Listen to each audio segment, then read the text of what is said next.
Hey YouTube, how you guys doing today? Kevin here coming at you with another video. So today we're going to be getting Alvin's carburetor set up on here, getting this all dialed back on and getting it all fixed up and situated. And we're going to check the marriage between the carburetor and the auto lube, which I swear by. I love those things. It's a great setup. Alright, so first things first, I wanted to answer a quick question. I got a lot of stuff. Kevin, what's going on with the LT125 from Harvey Spooner? And the other one, what are you doing? How's that thing coming along? Parts are trickling in. I got a few parts in. This is the part from his carburetor. I already threw it on here. I ordered this little nut here for the carburetor, for the choke. And then there's a right angle here, and this is a brand new choke cable. So we'll be able to fire it up under its own power. So we have that came in. And we have a bag of parts. I'm going to open it up and I'll be right back. Okay, so what came in was the motor mount parts. If you guys watched the early video on the second one I got, not the Harvey Spooner one, but the other one, it was missing one of these. So I found the whole engine mounting kit with the correct bolts right on eBay. So that is going to go on that second bike. And we have a lot to get for it, but it's not crazy. So, yeah, so we're going to go ahead and do that. So let me put this stuff away, and we're going to be working on Alvin's bike, his KE125, and we're going to get the oil pump timed with the carburation, and we're going to fix the air filter. I got some fuel hose, and yeah, we're going to go right through this. So let me get you guys in the stand. But before I do, please take a moment, hit that subscribe button if you like dirt bike or four-wheeler or any type of repairs, actually, because we do repairs on all kinds of sorts of things. And please don't forget to give a thumbs up. Hit that bell icon down below so when I post a video, you get it. All right, guys, let me get you guys in the stand and we'll get crack-a-lacking. Actually, before I get you guys in the stand, let's do a quick little recap on what we did. Okay, we changed out the stator plate. We got that all done. We have spark. We have the wiring is all done. Everything's soldered up nicely. Everything's connected properly up underneath here. This is the tank cushion here, and there is one on this side on the tank mounts and one on the other side. So we're actually ready to put the fuel tank on the bike. All the wiring from here on the handlebars all the way back is done. So luckily, knock on wood, I don't have any wood to knock on at the moment, but if I did, I'd be knocking on it. So we're all set with all that. And now we can go ahead and throw the tank on. So the first thing we're going to do is not throw the tank on. We're actually going to address this little cracking situation down here. You see how it's all kind of, that's the word I use, caca.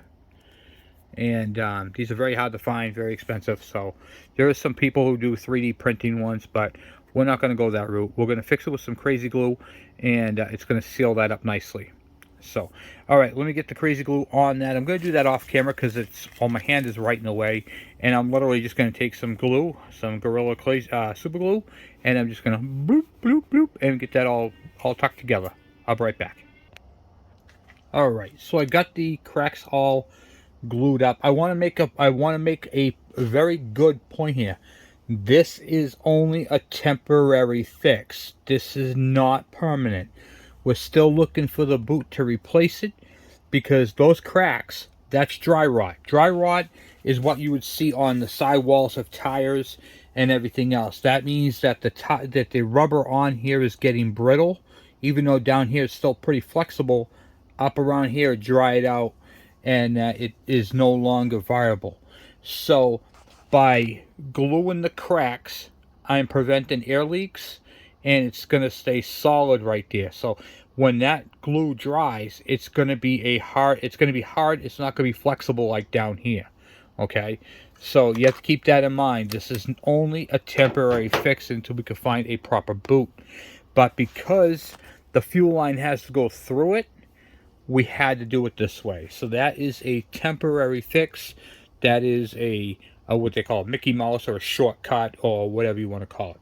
Okay.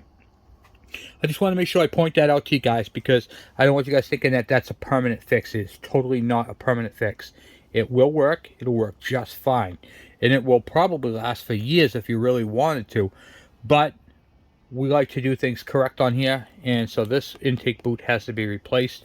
but I'm having a little bit of difficult finding one. And we want to get this thing fired up, and we can move it out and we get this thing going, because we have a lot of stuff to do, so we want to make sure we do it right. This is a good temporary fix for that. All right, guys, let's go get that carburetor mounted on, and yeah, let's go do it. All right, so the first thing, this intake doesn't have a clamp on it. It's a press fit.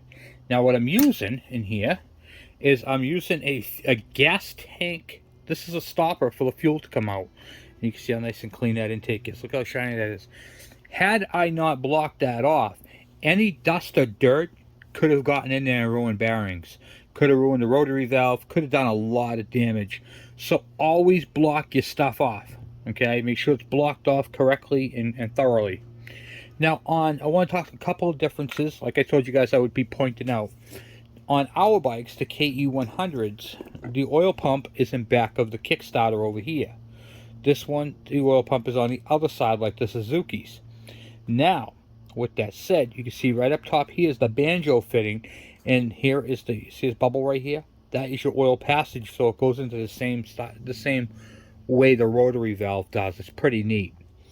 Alright, so what we're looking at here is we got the carb, and I had a piece of fuel line, the smaller fuel line that goes down through, and this has to go up to here.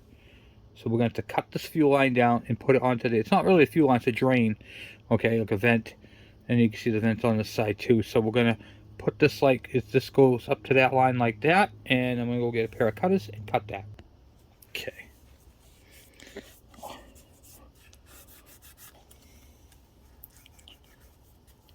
So it's all nice and clean in there. You spray it down with some carburetor cleaner. Okay. And I did that to the, you can see right here. So this rubber puck at the bottom right here, that's stanchion, that sits right there. And then on this carburetor, we have, let's see, a vent up here. This one goes up there. I believe that's how that goes. I believe that's the fuel hose right there. It goes onto this side over here.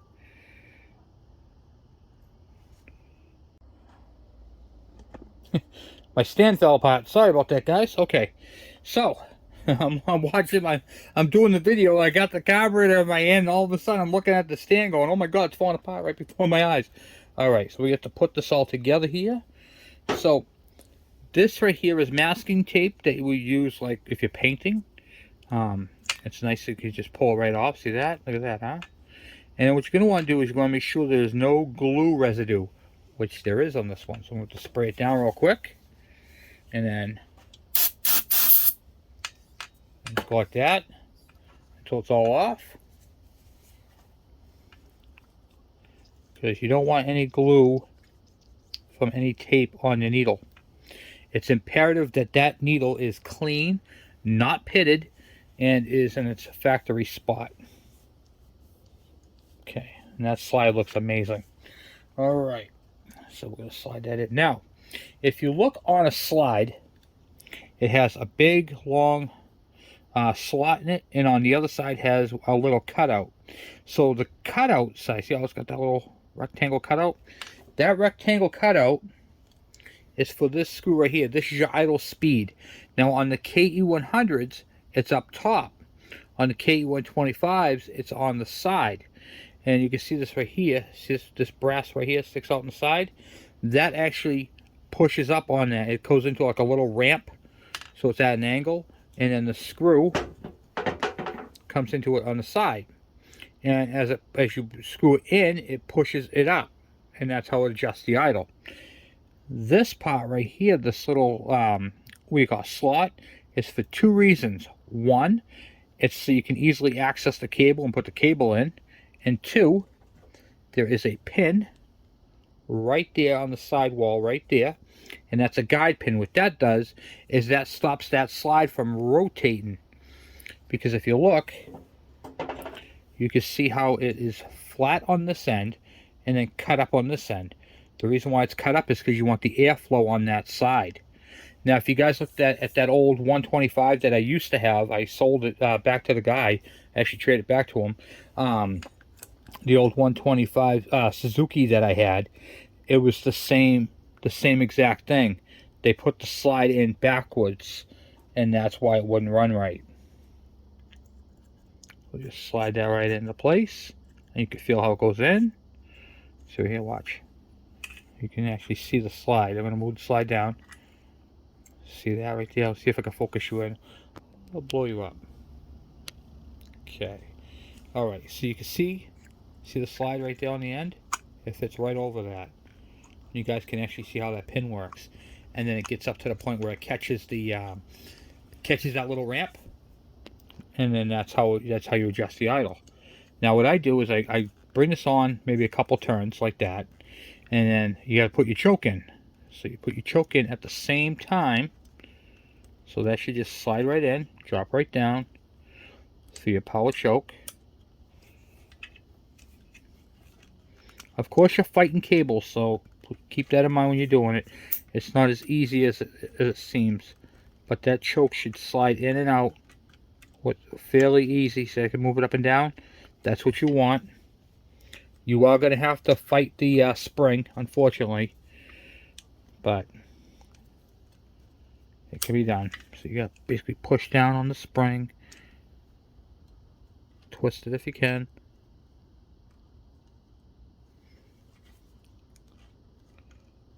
It's good if you get strong fingers.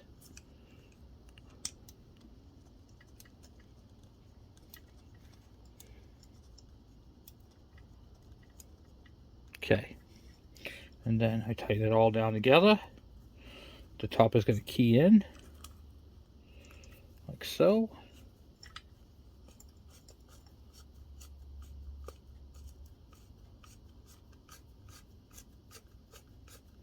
It's a very, very fine thread, so you can be turning it for a little while. Okay.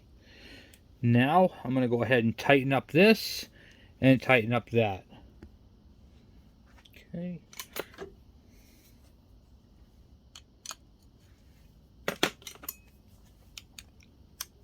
$12mm. These are either 12 or a 14. Okay. Just snug it. Don't gorilla tighten it. So just give it a little and it's good. Don't want to gorilla tighten. It's brass. If you gorilla tighten it, it will snap. And I highly doubt a gorilla is going to be working on these bikes. Same thing with the top. I put the top on, grab it gently. You don't squeeze. You just grab it a little bit, snug it until it's snug. Like a bug in a rug, okay? Now for the fun part, is getting this black thing over the top, which seems to be a very pain in the neck to do. Because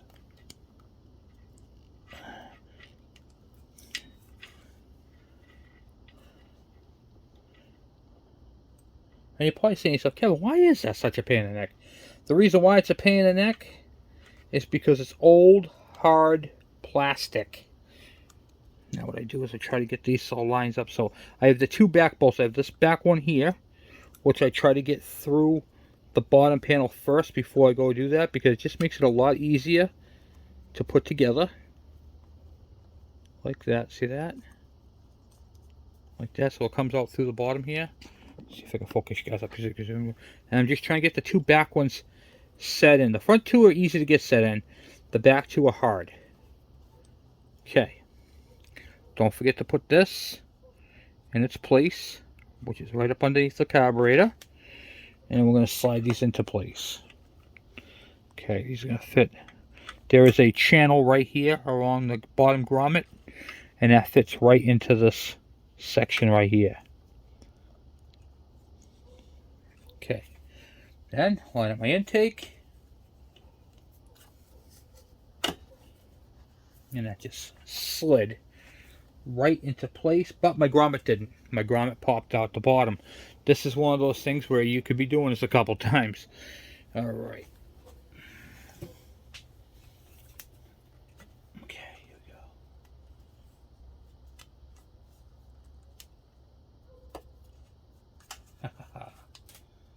Beautiful. Thing of beauty right there. Okay. Nice. Now that that's all in, I'm going to give the throttle a couple of cracks. Make sure it goes all the way down. It is. Throttle is on. That right there. Your fuel line goes on to this side over here. So right now what I'm going to try to do is I'm going to try to get the two back bolts started. But I'm going to do that. I'm going to move you guys out of my way because it's kind of a hard, awkward to move you. But the next step would be to try to start, if you can. Don't want to tighten them down. Actually, I could probably do it with you guys right there. Okay, you want to get at least 3 turns on these two right here before you put the front on. These will just be enough to hold it. Now the reason why you don't want to tighten these down all the way is because when you put that cover on, you still need to move this up and down a little bit. Okay? And if you tighten them up too much, you won't be able to do so. Alright. So now we have that's on there. I like the way that feels. That feels good. Okay. Alright. So the throttle's on. Now, I want to show you guys a comparison on another thing. That rubber plug that you would normally find on, say, a KE100 would be for the clamp. Well, this one doesn't have a clamp. It's all press fit. Okay? So, you don't have to worry about that. However, this plug is now for your idle adjustment. So if you want to bring the RPMs up or down on the KE100s, it's up here. On the KE125s and 175s and all that, it's through the plug right here, and that's where you put your flathead screwdriver in. But you can't adjust your idle that way. Alright, so the next step we're going to do is get the fuel tank on, and get the fuel tank on, get the fuel line ran. I'm going to do it in that order because I have that drying with the crazy glue. Alright, so let's get the fuel tank on. Okay, so on the fuel tanks, you've got 4 rubber pieces, 4 rubber insulators. You get the round ones. These are here, just pop on. There's one on each side. There's the cushion in the middle right here. And then you have your rubber strap in the back there that, let me show you. This rubber strap right here that actually holds the tank on. So, let's go get that tank put on.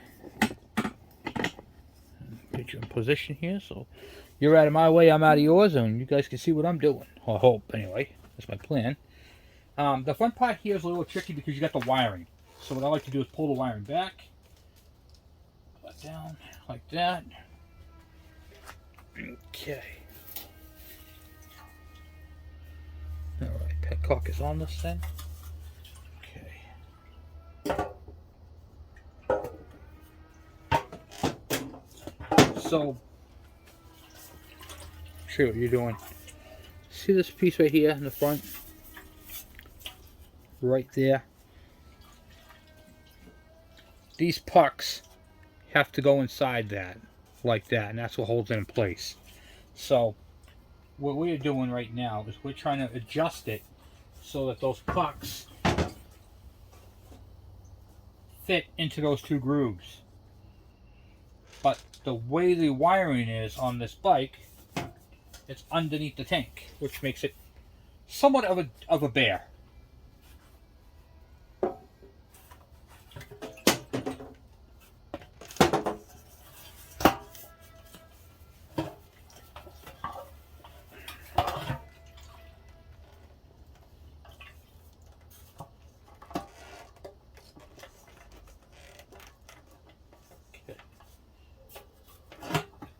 Alright. Got the puck on that side right there. I gotta go put the other one back on the other side, guys. Okay.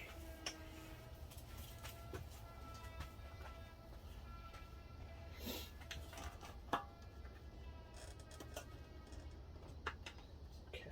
Go.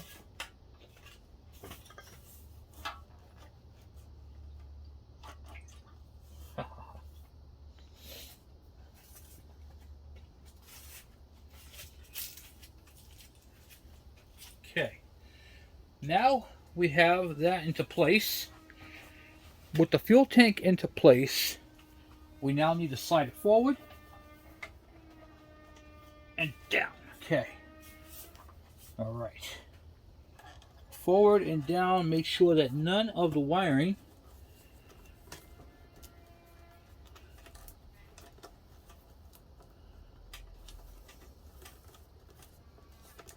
is in the way of anything. It's not. Nothing feels pinched. Okay, then we'll put the strap on the back.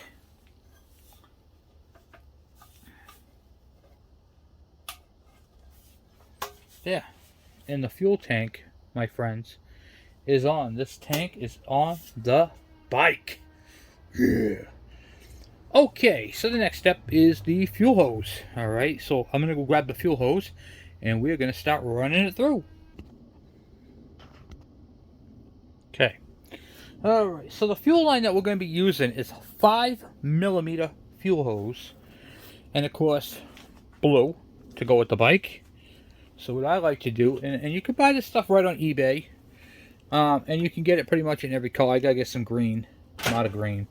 So this goes through the intake here. Oh yeah, it's snug. I like that. Alright, and then when we get to the other side, so what I'm going to do is I'm going to put this up over the handlebars a little bit. So when I pull it down through, we'll be golden. Okay, so now what I'm going to do is I'm going to reach over the bike. I'm going to push down on the fuel hose, and I'm going to use this little hook thing here to try to feel it and have it come down through. Okay, so let's push this down through a little bit.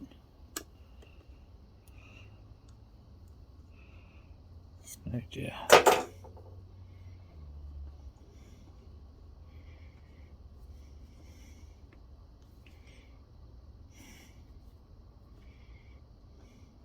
Okay, and then we'll stick the fuel hose on with a clamp.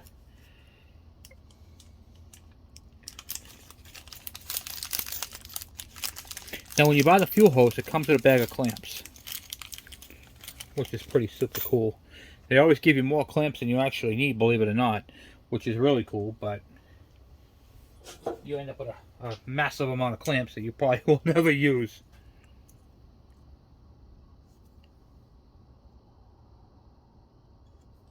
Okay. This hose is cut at a slight angle. I'm going to straighten it out. Okay. Just use a pair of wire cutters. Straighten it out. And then now, I can put this onto the carburetor, if we can. Fits on there nice and tight, guys. Nice and tight. Let me see if we can find my pliers. What did I just do with those? Oh, right in front of my face.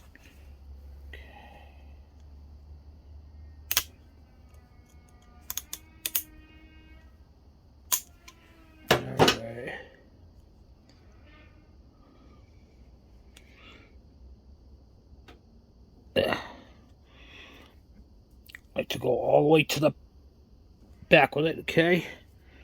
And like that, and then this right here. Okay.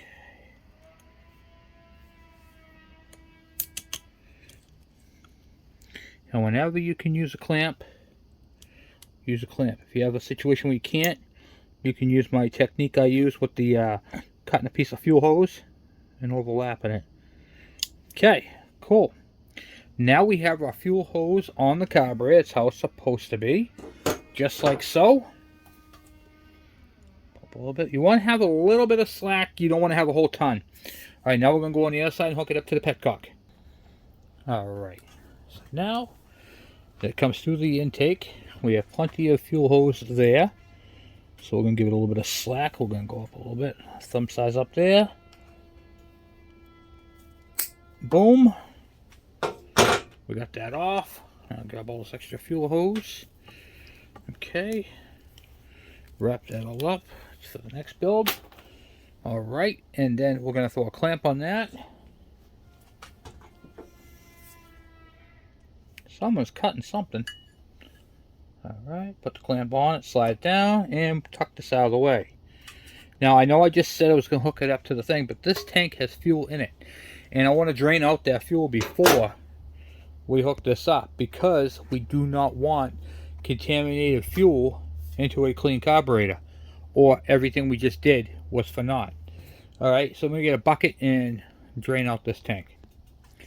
Okay, so one of the things that we do on the channel is I try to teach you guys diagnostics, and I actually set this up for this purpose. Okay, so I'm going to use a clear glass jar and a piece of hose, and I'm going to put this on here, just like that. It doesn't have to fit on there tight; just has enough for the fuel to be able to come down through it, you know. And I'm going to put this into the bowl. I'm going to turn it on and see if I get any fuel out of it. I just want to see what kind of fuel I'm getting out of it, because when we took apart the carburetor, if you guys remember, it had a little bit of water in it. Now what I'm seeing here, and I'm going to show you guys this in a minute, I'm going to pull a sample. What you're looking at right there is premix. It should be yellow, not oil. So someone premixed this bike, which means that they probably weren't using the oiler. So we're going to have to get into that in a second. But the other thing I noticed is, see how light the oil is? This is either a 40 or a 50 to 1 mix, and this bike is definitely not that. This bike right here is a 25 to 1 mix. That should be a lot darker. So what happens is, if he kept running this bike, say it was still running in the old way, you could actually do a lot of damage to your bike with not the proper mix. Now, how do I know it's not? How do I know it's a 40 or a 50 to 1 mix? And you can see how light it is. So the way it works, and people get confused with ratios. When you say 25 to 1, you automatically think, wow, that's not really much oil at all. I'd go with a 40 to 1. It's actually the opposite. So 40 to 1 is less oil than 25 to 1. 25 to 1 is more oil. Okay, it's not the way it sounds. You have to think of a ratio, and that's what this is. This is measured in ratios, and it is 25 parts oil to 1 part fuel, and what do you call it there? Or, you know, X amount of ounces to 1 gallon. So that's how that works. We're gonna have to drain this whole tank out, and I'm gonna get out whatever I can. But that's not going to stop us. I'm going to put the tank over here, let that drain into it, and then we will proceed. I don't see any cloudiness in the oil, so the fuel that's in the tank is actually good.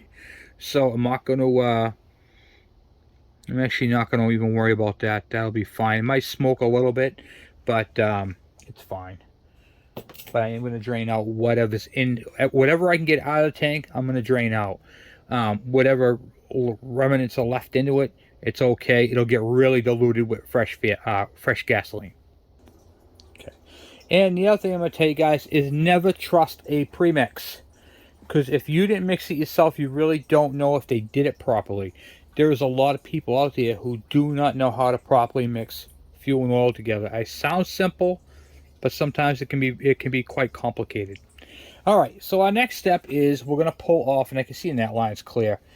So the oil pump was definitely clearly not hooked up, or something's not going on with it. So we're going to pull off that last screw right there, pull this cover off, and see where the timing is on it, and if it actually moves with the cable. I'll be right back. I need to go get a screwdriver. Okay. Also, too, tomorrow we're going to be taking this bike off here, because we're going to put Robert's bike up here, so we can start going over and see what's there.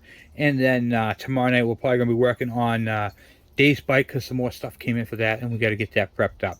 So, and Dave's bike is just really putting the motor together and putting it back on, because everything else on that bike is all done. So we're kind of moving right along. And Alvin's bike, we've made so much progress on this bike, it's not even funny. So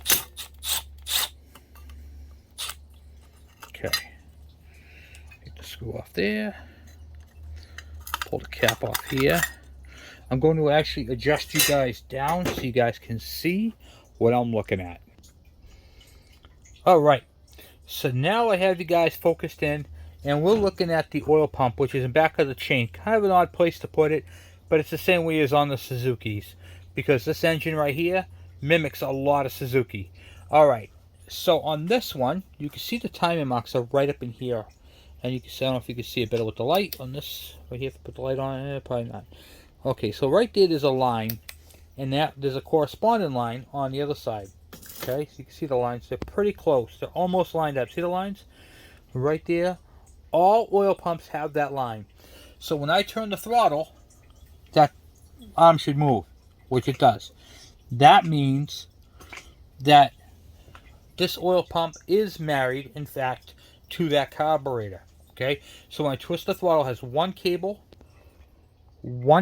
going into two cables, one going to the carburetor and one going down here to the oil pump.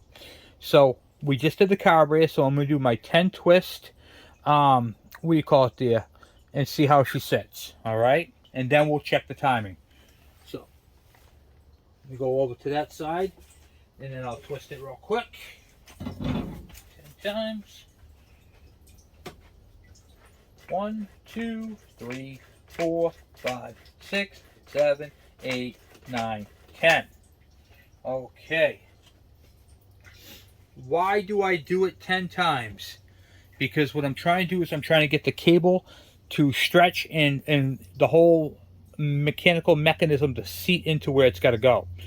And now I can see that it is slightly off, and we got to pull it up. So if I pull this cable up a little bit, see right there? That's where it's got to go, so that the marks line up. I'll show you. If I pull it up just a little bit, the lines line up right there. Okay, so let me get a wrench, and we'll adjust that right now. The two wrenches you're going to need is a 12 millimeter and a 10 millimeter. So if you look right up here, right at this adjuster, here's your lock nut. So that's the 12 millimeter. You're going to just crack that loose, back it off a couple of turns. Okay. Then you're going to take your 10 millimeter and you're going to put it on the upper half, and you're going to adjust it until it falls in. So if I go down, that line is going to go up. If I what do you call it there, loosen it, okay, so this bolt right here comes up, it's going to pull the line down. And on this one right here, we have to go down. So I'll show you. See how the timing marks are almost. Let's see if we can get them.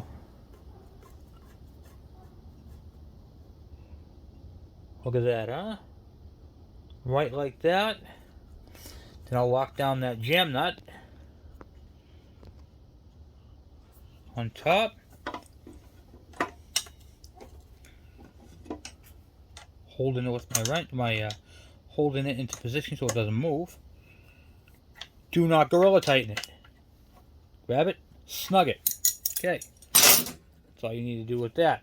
Now what I'm going to do is I'm going to do 10 more times on the throttle. I know it sounds kind of repetitive and a pain in the neck, but it works. Okay. 1, 2, 3, 4, 5, 6, 7, 8, 9, 10. Okay. Now we check and see if it held its adjustment or if it did not hold its adjustment. Where we at?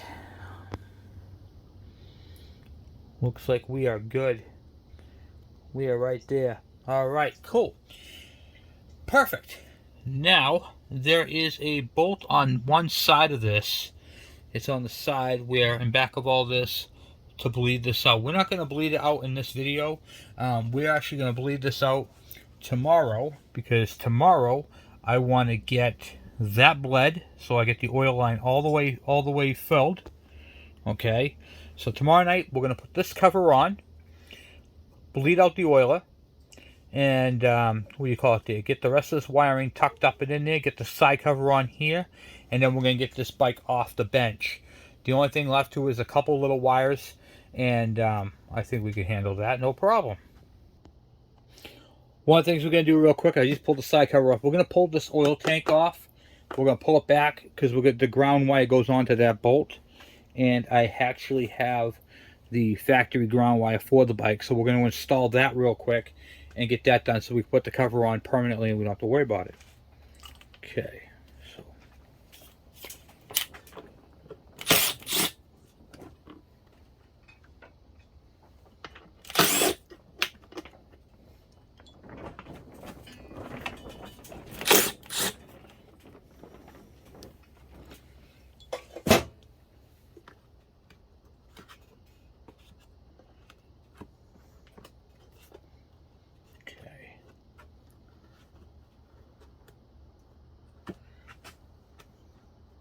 you got your oil hose down bottom here, so we don't want to distort that. So we're going to bring it down, and the nut is right, the bolt is right there, which is kind of why I wanted to do this tonight, just because it's kind of a pain in the neck to do.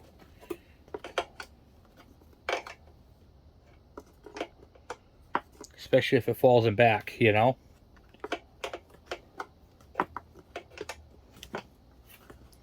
I figure I get the pain part done.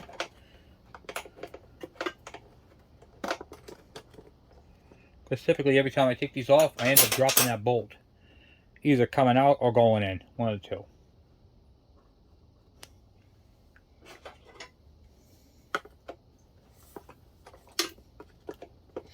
I'll tell you, one of the things that people do, I see a lot of people using what they call butt connectors. And those things are so bad because of the bike's vibrations. They literally just come undone. Solder your wires, it's the best way to go.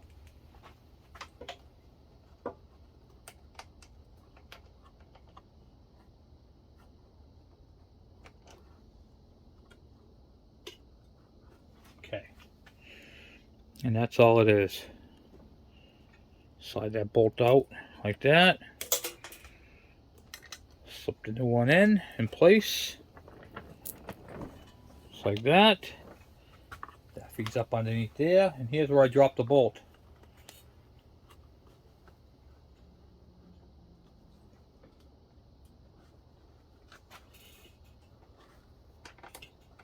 Well, I'm surprised I didn't drop that bolt that time.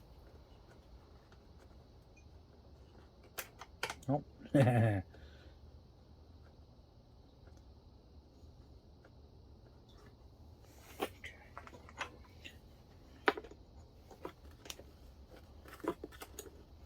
Nope, still not in. This bolt is being a pickle to get into its place.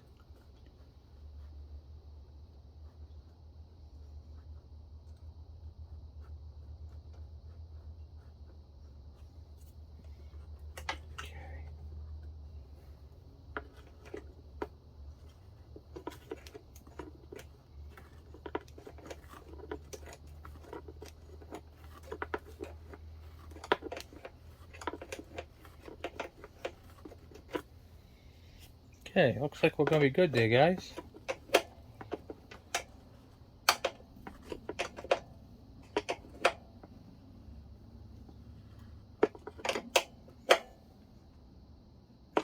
It's a ground wire, so make sure you tighten it good. And then we have a good negative. Put that into place. Move that around there. And then we only have one more wire back there to contend with, which is one of the positives.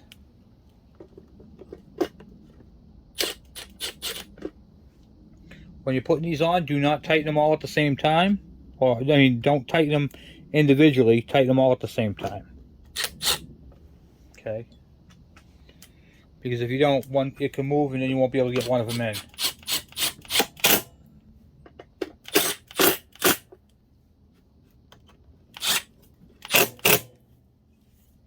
Okay, now for the side cover, boom, and we have the ground, which is here. We got to fix one positive wire down bottom there. We got the other one here for the fuse, and we're good to go. All right, cool beans. Then the directionals, and flip the shock around and hook up the brakes in the front, and we are good to go on this one. But we're not going to do that. We're not going to do that tomorrow. We're going to put this bike back in the lineup for which it came out of. We started on this bike because we were waiting for parts for one.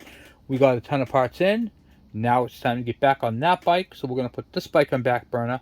But before we do that, we want to finish off our fuel system and do all that. So I'm going to go put some masking tape over the carburetor, so we're going to put this away for the night.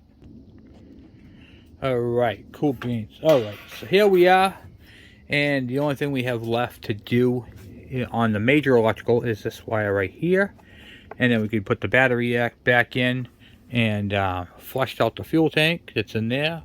We timed that. It does look like there is oil in that line. I was mistaken, so we may not have to bleed that, but we are going to do it just for the sake of the video and show you guys how to do it. We're going to re-bleed it I'll show you guys how to get it, so get the oil out. And then we're going to do some tips and tricks on this, get this thing ball back together, and go from there. So pretty cool, pretty cool, pretty cool. But tomorrow night we're going to finish off. I'd like to get this cover on.